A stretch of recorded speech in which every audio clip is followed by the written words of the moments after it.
Alrighty, 'tis another Wednesday, and we are on Chapter 8.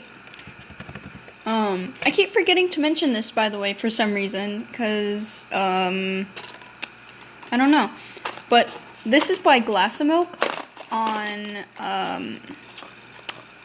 what website is it? I think it's fanfiction.net, but, I can't remember, because, like, I'm kind of reading this off of Wattpad. So, alrighty. So, chapter 8. Let's get started. Sleep only comes to them for several hours.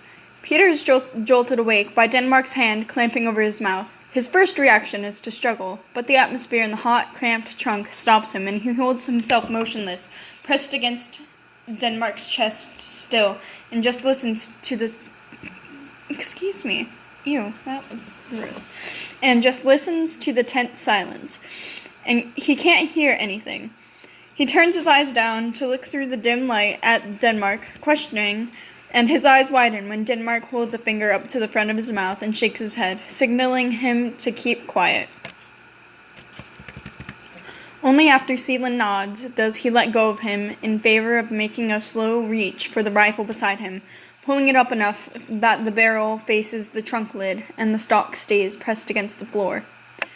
Peter swallows. He still can't hear anything.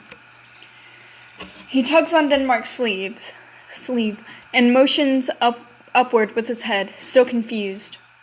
What is it? What is it? He mouths, silent. Denmark only keeps his eyes locked with the trunk lid. Okay.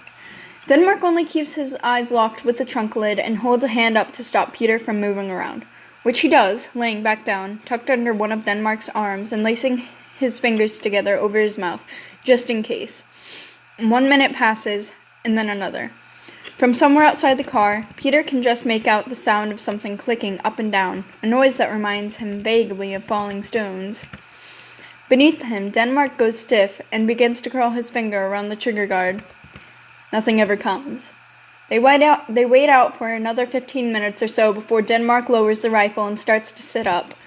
He passes the gun to Peter and pats his shoulder as he makes a grab for the trunk release. Stay in here until I say it's okay, alright? And I read that wrong. Oh, whatever. He whispers, Be ready to run and keep your head down. He manages a jerky nod and flattens himself against the floor while Denmark pushes the trunk lid open in a deliberate, slow movement, cautiously peeking out through the sliver of sudden light before he opens it all the way and drops to the pavement. Peter listens to him walk a complete circle around the car and nearly gets lost in how fast his own breath is coming, the rifle clutched tight in his fists, tense and ready to bolt at the first loud noise or misplaced footstep. He swallows and resists the urge to lift his head. His back is damp with sweat from spending the night in the cramped trunk, and his hands are trembling from the fear of the unknown. But he can't help the curiosity that grows in him when Denmark's heavy boot falls stop, and he chances a look outside. Again, nothing. Denmark is standing in front of the trunk, his face tight with an expression that Peter can't quite place. Come on, he says, snapping his mask back into place. We gotta go. Right now.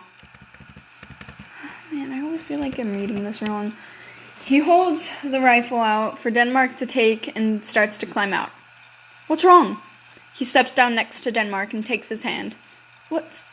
He trails off and looks down at the road beneath his feet. Tracked through the thick layer of dust over the pavement are dozens of footprints that he knows cannot possibly belong to either of them. He can see the faded tarmac in the bottom of each shape. They're fresh.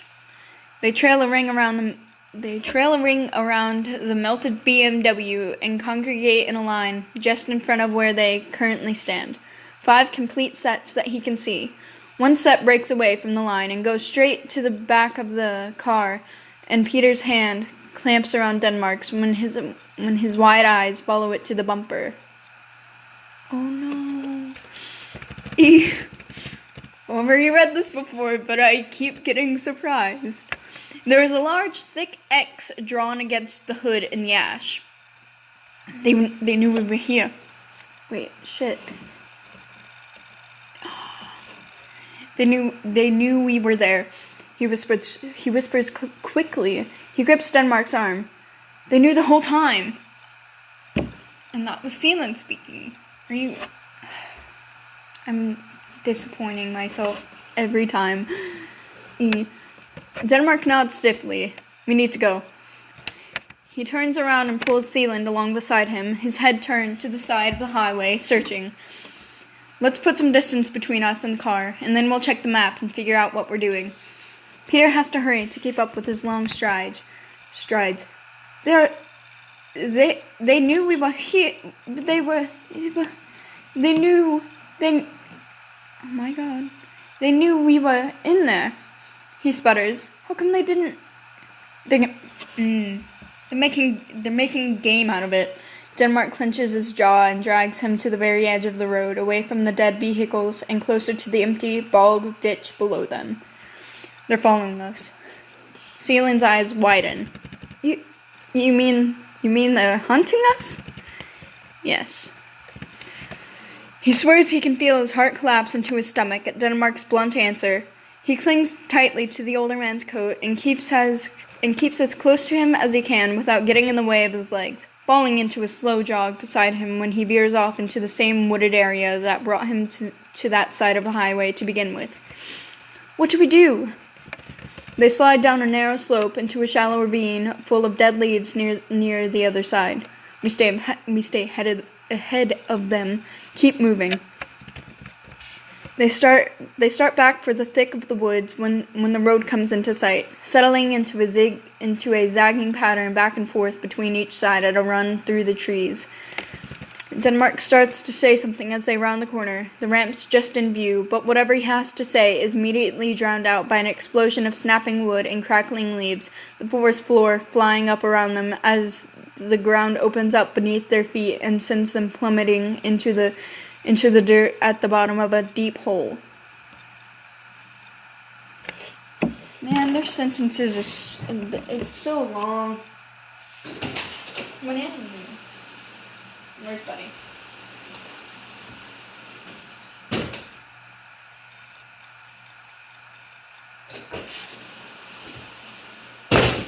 Sorry about that. I had to let my cat in. And if the dog wants in, yeah, I'll let him in later.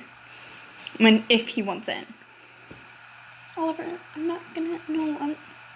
baby, you already have food. Okay, back to the thing. Sorry about that.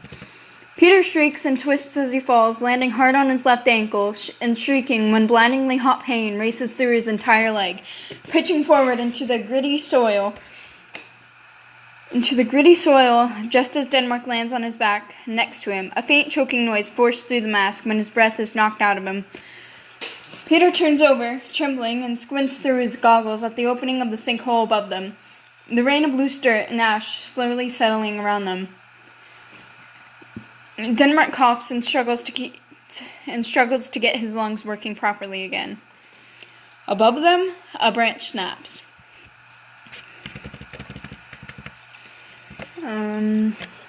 Denmark shimmies quickly backwards, pushing with his feet, and sits up in front of Peter, the rifle positioned against his shoulder and pointed straight up at the crunching approaches them in slow, cautious steps, much slower than how fast Peter's heart is going. Listen to me, Denmark wheezes. We got 2 shots. I'll use mine on them, but if there's more than one... Peter sobs and clings to the back of Denmark's coat. Please, he whispers. Please, please, please. Denmark twists around enough to give him a tight, rough hug. I'm not going to let them touch you. The crinkling of leaves stops and a shadow falls over the top of the hole. Denmark rolls back and aims, the rifle clacking loudly against his shoulder, the pistol above them making a similar sound as the backlit silhouette takes aim at them as well. For a moment, neither Neither makes a move, and Peter can hear nothing but Denmark's fast breaths. Ooh, I remember this part. I've only read this one time. So, and I haven't read it in 8 months? I don't know. Who are you? You, what did I just, you. Okay. The stranger calls down at them. His voice is accented, but Peter can tell at once that it isn't German. He jerks the pistol forward when Denmark doesn't reply. Answer me! What kind of fucking accent am I doing? You first, asshole! Denmark shouts. The shadow above them recoils slightly and murmurs something incomprehensible. Unbelievable. He lowers the pistol and leans over the hole. Hey, what's the difference between Germans and mosquitoes? And mosquitoes. Oh my god, what's in English? Denmark nearly drops the rifle. Yeah, I love this part. The stranger hunches forward. Well, you know what the answer is or not? Mosquitoes are only annoying during the summer. Denmark stumbles to his feet and rips the mask down. You've got to be shitting me. Is it Yan or Jan? You know what? I'm just gonna pronounce it Yan. Because that's what they... Do they pronounce the J like that? You know what? It's gonna be Yan. Yan, is that you? Hang on, I'll get you out. Man, I suck at accents. He draws back out of sight again. Denmark blinks rapidly. I can't believe it. He laughs. He drops down onto one knee and faces Peter again, slinging the rifle over his shoulder. Are you okay? No. Peter whimpers, still holding his ankle. I landed bad. You think you can still stand up at all? Can someone please tell me what kind of accent I should give him? Because I don't know what fucking Danish accents sound like. Nor Netherlands. Wait. Dutch. That's what it's called. Dutch accents. Okay. Sorry if you hear noise. I'm trying to eat my robin eggs from Easter. Okay. Denmark clicks. Oh, wait, shit. He shakes his head. Sorry, this is so long. Denmark clicks his tongue. Okay, here, get on my shoulders. He turns around for Peter to climb on. I'll lift you high enough for him to pull you out. Who's he? Peter manages the awkward shuffling that eventually gets him on Denmark's shoulders. Denmark gets to his feet again, careful and slow, and braces his hands against the side of the hole for balance. You never met Yan? No. Is he like us? Yeah, he is. One of my best friends, too. Dang it, my cat wants out again. Hang on.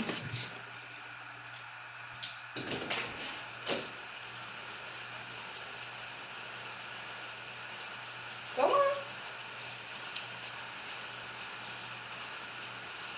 Why not?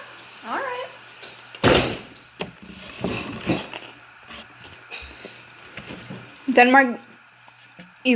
Denmark lifts his head when a fresh shower of dirt starts on them again, when Yan returns to the edge of the hole. Oi! He's hurt, so be careful with him, okay? What do you want, Oliver? I'm sorry, he keeps sitting at the door and looking at me, and I don't know what he wants. Does he want outside? I don't fucking know. Okay. Peter tightens his grip on Denmark's collar. It's okay. Denmark pats his hand. He's a friend. Yan reaches into the hole and hooks his hands under Peter's armpits, gently pulling him off of Denmark's shoulders and to the edge of the hole. He sets him down several steps away and rocks back on his haunches to look him over.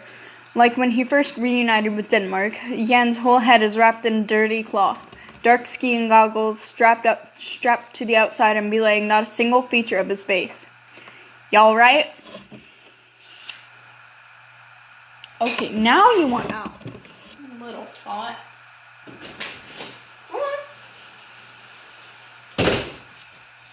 He's indecisive, my bad. Okay, he sits him down several steps away and walks, okay, read that, strapped to the outside and belaying not a single, already read that. Y'all right? He asks gruffly. That was not gruffly, but whatever. His voice is deep, much like Sweden's, but softer than he had been expecting. He only nods. Hey, I'm still in your stupid hole! Denmark shouts and Jan laughs from beneath his layers. Oh my god, do you want in again? Oliver.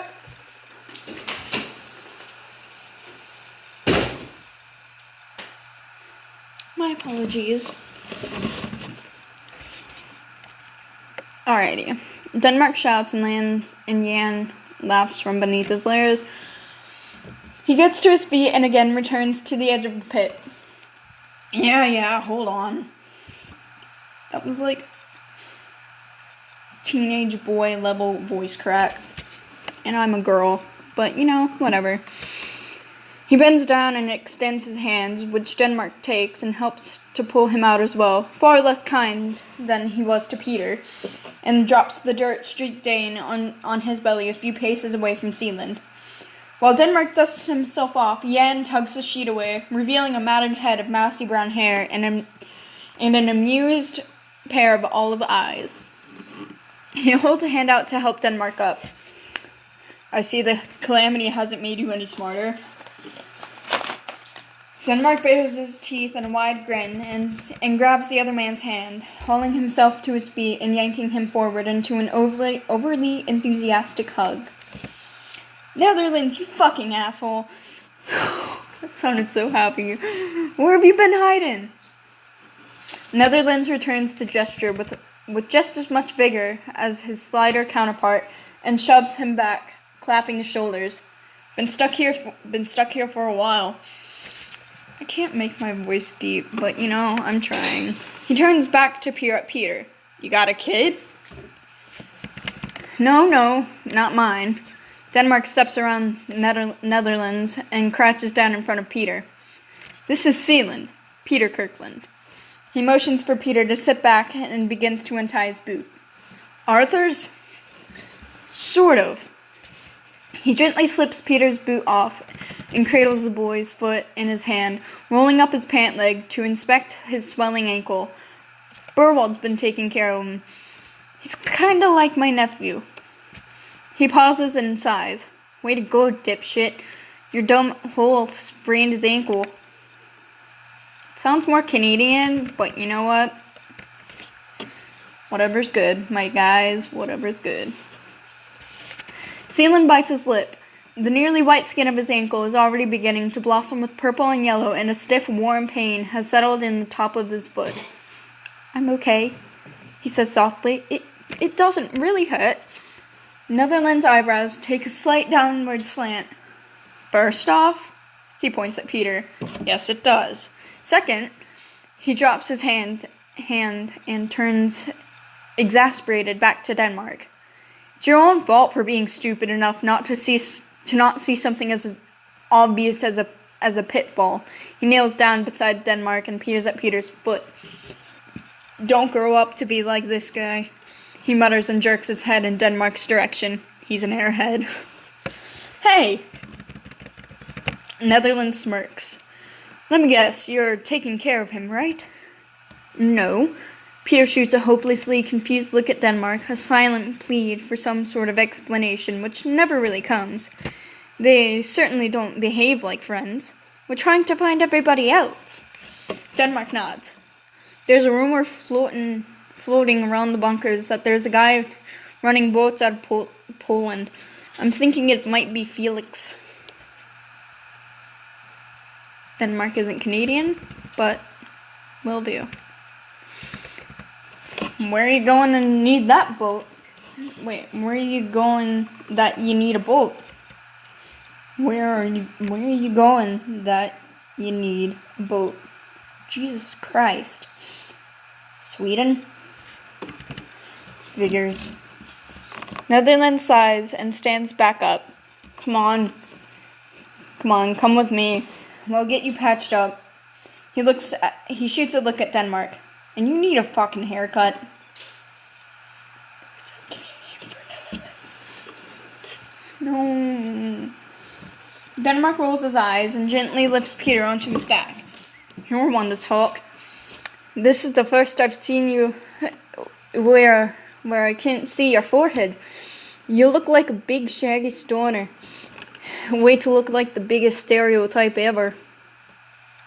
Does that sound like Denmark? I don't know. They begin to walk. At least my hair can cover my forehead. That sounds stupid. Netherlands hefts his big bag over his shoulder and motions for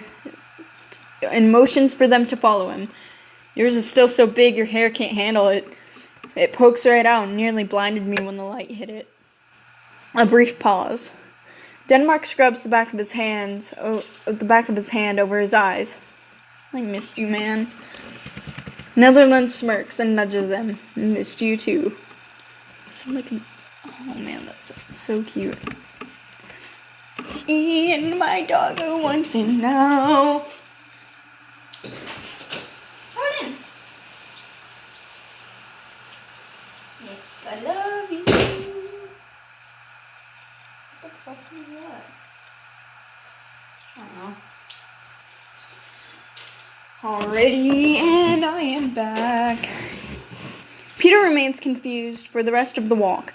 After a short explanation of their previous hurry, they pick up their pace and make quick work of the several kilometers. Buddy, what are you eating? Baby, hang on. Okay, it's your bone. It's a bone. Just chill. Oh, he looks so disappointed. Alright, okay. I think I'm going to end it here for now. Because I am running out of time. And this is already long enough as it is currently. So, I'll pause this. Well, not pause. I'll post this. And then I'll continue with a second part. Which I'll hopefully get finished. Well, I've got 8 minutes left in the chapter. So, well, have a good night or day. And I will continue with chapter 8, part 2. In a few minutes, probably. Alrighty, bye-bye.